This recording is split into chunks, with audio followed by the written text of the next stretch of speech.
ആ വന്നല്ല, നിന്റെ ഉമ്മാക്കറിയാൻ പറ്റും ഈ കൽബെന്ന് വെച്ച എന്താണെന്ന്. പറഞ്ഞു കൊടുക്കടേ, കൽബെന്ന് വെച്ച എന്താണെന്ന്. നീ അവളെ നോക്കണ്ട സൗദ, നിന്റെ പഴയ എക്സ്പീരിയൻസ് വെച്ച് നീ പറഞ്ഞു. കൽബെന്ന് വെച്ച എന്താന്ന് പറഞ്ഞോട്.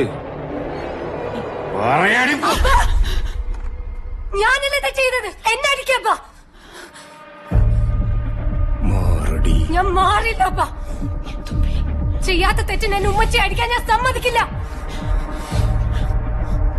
ഉമ്മച്ചി മിണ്ടരുത്. ഇനി എന്റെ ഉമ്മച്ചി ഉപദ്രവിക്കാൻ ഞാൻ സമ്മതിക്കില്ലപ്പാ.